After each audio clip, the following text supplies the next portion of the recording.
All right, what's up, you guys? Part 2 of today's boundaries topic. So we learned about why boundaries are important and why we should incorporate them. And now Dr. LePera goes into 3 different types of boundaries that people show. The first one being rigid boundaries. People that put rigid boundaries into their lives or incorporate these into their lives have a few intimate / close relationships. They have a chronic fear of rejection, overall have difficulty asking for help, and are fiercely private. That is rigid. Those are rigid boundaries. Next one being loose, so a complete opposite. These engage in compulsive people-pleasing, define self-worth by the opinions of others, has a general inability to say no, consistently overshares private information, and is a chronic fixer, helper, saver, or rescuer. And the last one being flexible.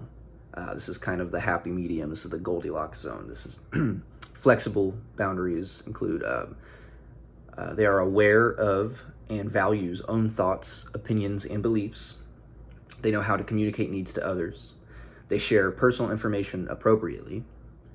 They are consistently able to say no when needed and accepts others doing the same. They are also able to regulate their emotions, allowing others to express themselves. So I think it's obvious which one that she thinks we should strive for. Now, with all kinds of boundaries, it's key to understand the boundary is not for other people. It is for yourself and your own needs. It is not an ultimatum to make another person behave a certain way.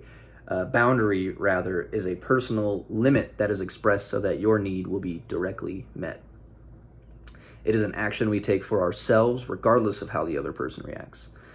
That the other person may change in some way is a secondary gain. An important aspect of setting boundaries is allowing others to have their own limits and boundaries and respecting and honoring theirs while you maintain your own. And that's what I have for boundaries. I definitely think that I fall into the loose category more often than not. I'm definitely a people pleaser, and it's pretty cool. I see why I should maybe turn that a little bit more and be a little bit more rigid, but not too rigid, right? But all right, that's all I have on boundaries. Looks like keep talking. What do we have coming up? Coming up, we've got emotional dumping and oversharing. Oh, that'll be fun. Actually, a lot on boundaries, not gonna lie. Let's see what the next chapter is. Ooh, reparenting. Ooh, that'll be interesting. All right, you guys. Well, I'll catch you guys tomorrow for the next subject.